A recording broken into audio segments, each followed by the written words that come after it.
تقريبا كلنا عارفين جيمس فرانكو، بس مش كتير مننا يعرف ايه اللي ورا الشخصيه دي. ورا الهدوء والابتسامه البريئه دي في حاجات كتيره جدا مرعبه عن الشخصيه دي انت لسه متعرفهاش. جيمس فرانكو هو واحد من انجح الممثلين في هوليوود، تقريبا كلنا عارفينه بسبب دوره في فيلم سبايدر مان. خد جوائز كتيره جدا، بس للاسف كل النجاح ده انهار في لحظه. في وقت ما كان عنده كل حاجه، حب وشهره وصحاب، جه الوقت اللي خسر فيه كل حاجه. خسر اقرب صاحب ليه اللي كان يعرفه من 20 سنه، اترفع عليه قضايا كتير ودفع غرامات بملايين الدولارات. سمعته في هوليوود اتدمرت. ايه القصه؟ ازاي جيمس فرانكو دمر نفسه بنفسه؟ اتفرج على الفيديو ده لحد الاخر عشان النهارده ممكن تغير فكرتك عن جيمس فرانكو.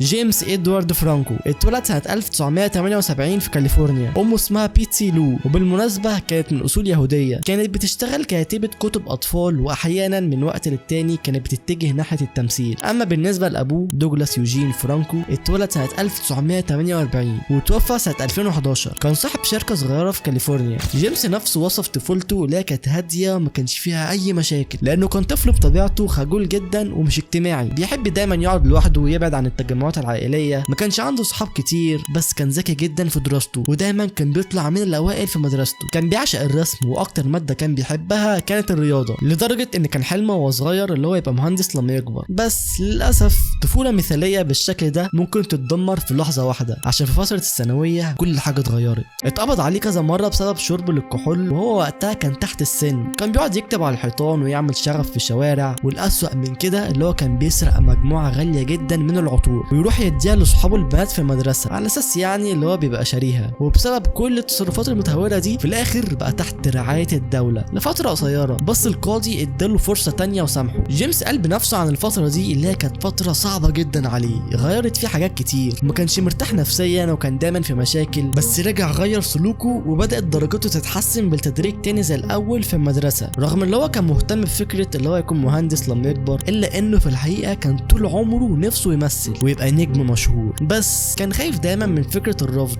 زي اي بدايه ممثل طبيعي. دخل جامعه كاليفورنيا بعدها وسابها بعد اول سنه برغم اعتراض اهله ليه. بالنسبه لاهله كانوا ضد فكره التمثيل، وكانوا عاوزينه يخلص كل سنين الجامعه ويتخرج منها عشان يشتغل شغلانه عادله. بس جيمس رمى كل الكلام ده ورا ظهره عشان يركز بس على حلمه الوحيد اللي هو يبقى ممثل، وقرر ياخد دروس تمثيل مع شخص اسمه روبرت. اهله وقتها كرهوه وبطلوا يدوله فلوس، فاضطر وقتها يشتغل في ماكدونالدز عشان يعرف يصرف على نفسه. ووصف فتره شغله في ماكدونالدز اللي هي كانت من احلى فترات حياته، عشان وقتها اتعلم يتكلم بلهجات كتير مختلفه بسبب التعامل مع الزبائن الكتير. وبعد حوالي 15 شهر من التدريب في التمثيل، جيمس بدا يقدم في اختبارات تمثيل في لوس انجلوس، واول دور جاله كان اعلان في بيتزا هات. بعد كده اشتغل في ادوار صغيره كضيف في مسلسلات، واول عمل حقيقي فعلا ليه لما اختاروا فرانكو عشان يعمل دور بطولي في فيلم جيمس دين سنه 2001. فرانكو اللي كان اصلا مش بيدخن بدا يدخن، وبقى يشرب علبتين سجاير في اليوم. صبغ شعره من بني لاصفر، وتعلم يركب موتوسيكلات، وغير حاجات كتير جدا في شخصيته. وعشان كان عاوز يفهم شخصيه جيمس دين بعمق اكتر، قعد ساعات طويله جدا مع 2 من صحاب جيمس دين المقربين، وفضل يقرا كتب كتير عنه وذاكر كل افلامه كويس جدا. وفي اثناء تصوير الفيلم قرر يعيش تماما زي الشخصيه بالظبط، فقطع علاقته باهله وصحابه وحبيبته، قطع علاقته بكل الناس. وقال عن الفتره دي اللي هي كانت اكتر فتره في حياته كان وحيد فيها، وكان كل تفكيره بس اللي هو يبقى جيمس دين. حرفيا حياته اتشقلبت.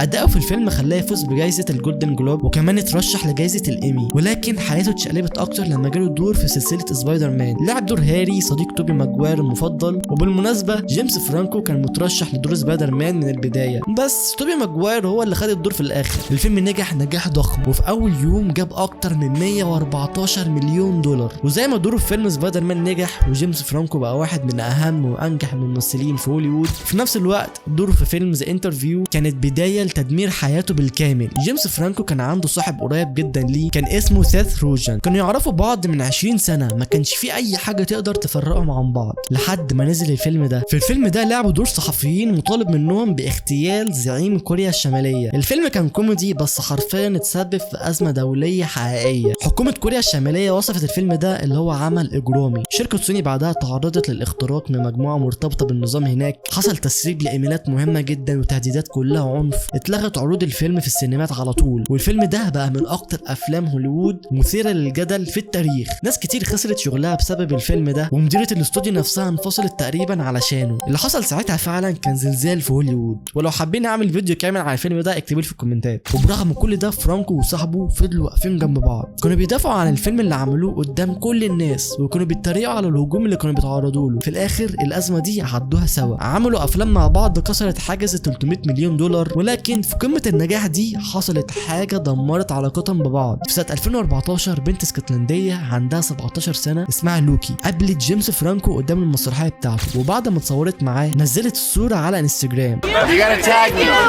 فرانكو بعدها دخل يكلمها ومن غير لف ودوران قال لها انت عندك كام سنه؟ قالت له قربت ابقى 18 سنه. وبرغم اللي هو عارف اللي هي عندها 17 سنه وهو وقتها كان عنده 36 سنه، فضل يكلمها برضه بس بتعمق اكتر. بدا يسالها اسئله غريبه، سالها عن مكان بيتها وسالها لو موافقه ياجر اوضه ليهم ولا لا. لوكي شكت وقتها وحست باحساس غريب ناحيه فرانكو، حست اللي هو مش حقيقي واللي هو بس مجرد شخص منتحل شخصيته مش اكتر. وعشان تتاكد اكتر فعلا اللي هو جيمس فرانكو قالت له اثبت لي اللي انت جيمس فرانكو، فبعت لها صورته وهو ماسك ورقه مكتوب عليها اسمها. وبعد ما اتاكدت اللي هو فعلا كان جيمس اتصدمت وراحت على طول حكت لاصحابها ووريتهم الصور كلها. ومن وقتها المحادثه دي متسربه وكل الناس عرفت بالموضوع. السوشيال ميديا وقتها اتقلبت بسبب الموضوع ده. عشان جيمس فرانكو يبرر اللي حصل طلع في لقاء بعدها على طول وقال ان اكتر حاجه خداعه في العالم هي السوشيال ميديا. I guess I'm just a model of, you know, how social media is tricky. You know, it's a way people meet each other today.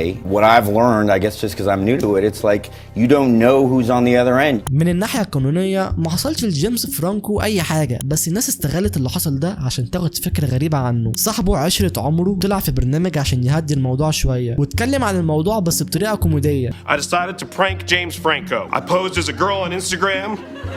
عشان بس الناس ما تاخدش الموضوع بشكل جدي. الناس ضحكت والموضوع بقى عباره عن نكته بدل ما تكون حاجه تقلق، لكن دي ما كانتش النهايه. الموضوع ساء اكتر في يناير 2018. جيمس فرانكو في حفله جولدن جلوب كان لابس دبوس مكتوب عليه تايمز اب عشان يبين دعمه الحركه هدفها بتكافح. الناس ما شافتش الموضوع بصوره كويسه، بالعكس دول شافوا جيمس وقتها انسان منافق وكذاب. فرانكو شاف اتهامات كتير على تويتر بس جيمس مش بيسكت، طلع في لقاء بعدها بكام يوم عشان يواجه كل الاتهامات دي بشكل مباشر. الجمهور وقتها اتقسم لجزئين، لجزء كان شايف ان فرانكو كان بيواجه الغلط بتاعه بدل ما يستخبى منه، والنص التاني كانوا شايفينه بيقول اي كلام وخلاص عشان بس يقلل من الضجه اللي كانت عليه. وبعد ايام قليله مجله لوس انجلوس نزلت تقرير عن جيمس فرانكو قلب الدنيا كلها حرفيا. قالوا ان في 5 بنات قدموا بلاغ ضد فرانكو اللي هو بيستغلهم جنسيا وكان بيجبرهم على حاجات يعملوها ابدا ما كانتش كويسه، وكان بيوهمهم في الاخر بحاجات مش بتحصل، زي مثلا بيقول لهم اللي هم هيشاركوا معاه في الاعمال بتاعته الجايه. بس كل ده كان كده، كان بيقول كده بس عشان ما يمشوش من المدرسه. واحده منهم طلعت في سنه 2012 واتكلمت وقالت اللي هو كان بيضغط عليها عشان تعمل معاه حاجات مش تمام، وهي غصب عنها وافقت من الخوف. سمعه فرانكو اتشوهت وقتها بالكامل، لكن مشواره الفني لسه ما انتهاش، والمفاجاه ان علاقته مع اقرب صاحب ليه لسه مستمره. عشان في 2018 سيث روجن اتسال لو الاتهامات دي خلت علاقته بجيمس تتغير او ممكن تخليه ما يشتغلش معاه تاني. رد بكل بساطه وقال ايوه، بس كان واخد باله كويس جدا من التفاصيل اللي كان بيحكيها. في الاخر صاحبه ما كانش واقف معاه ولا كان واقف ضده، والاكتر من 20 سنه الصداقه اللي ما بينهم دي فضلت مستمره. بس العلاقه دي ما عاشتش اكتر من كده، لان في سنه 2019 جيمس فرانكو مر بأسوأ فتره في حياته كلها. 2 من الطلاب اللي كانوا في مدرسه فرانكو رفعوا عليه قضيه رسميه. الاتهامات وقتها كانت خطيره جدا. البنات قالوا ان المدرسه دي ما كانتش مجرد بس مكان لتعليم التمثيل، ده كان مكان كله استغلال وتلبيه احتياجات فرانكو. قالوا ان الطلبه كانوا بيتعرضوا لضغط علشان يمثلوا مشاهد فيها عوري او مشاهد ما ينفعش تتعرض من الاساس، وكل ده كان تحت اسم مدرسه لتعليم التمثيل. القضيه كانت بتطالب بتعويضات ماليه ضخمه جدا. محامي فرانكو وقتها طلع ونفى كل الاتهامات دي وقال ان الكلام ده كله غلط وملوش اي اساس من الصحه، وان البنات دي بتدور بس على الشهره وخلاص. لكن في 2021 الموقف ده اتغير تماما. فرانكو وشركائه في المدرسه وافقوا ان هم يدفعوا 2 مليون دولار من غير ما يعترفوا باي ذنب. في الاخر ما توجهش لفرانكو اي تهمه جنائيه. زي ناس كتير غيره في هوليوود اختار ان الموضوع يتحل مش علشان يعترف اللي هو غلط، لكن عشان يقدر يكمل حياته طبيعي. وفي مايو 2021 سيث روجن اخيرا اتكلم وكسر صمته. لسنين طويله طول عمره كان مخلي باله من الكلام اللي هو كان بيقوله عن فرانكو، وخلال الفتره دي ولا كان بيدافع عن فرانكو فرانكو ولا كان ضده، لكن فجأة اتغير لما طلع في مقابلة وقال انا بكره الإساءة ومش ممكن اغطي او اخفي تصرفات شخص بيعمل كده. الكلام ده ما كانش مجرد تصريح عشان الاعلام، دي كانت رسالة واضحة جدا للناس كلها ان خلاص مش هيقف في صف جيمس فرانكو تاني. وبعد ما قطع علاقته بجيمس فرانكو، جيمس طلع واتكلم بكل صراحة عنه وقال I just want to say I absolutely love Seth Rogen. I love Seth Rogen. I worked with him for 20 years. We didn't have one fight for 20 years. Not one fight. He was my absolute closest work friend, collaborator. فرانكو فهم ان سكوته كل السنين دي كلفه كتير جدا، مش بس سمعته لكن كمان اقرب صاحب ليه. وبرغم من كده فرانكو ما هاجمش حد وما حاولش يستعطف حد، هو بس اتقبل ايه اللي حصل، وده خلى ناس كتير تشوفه لاول مره بشكل حقيقي. وبس كده يكون وصلنا لحد نهايه الفيديو. ما تنساش تعمل لايك للفيديو لو الفيديو عجبك، تشترك برضه في القناه عشان نوصل ل 30,000 مشترك في اقرب وقت ممكن. اشوفكم في فيديو جديد، مع السلامه.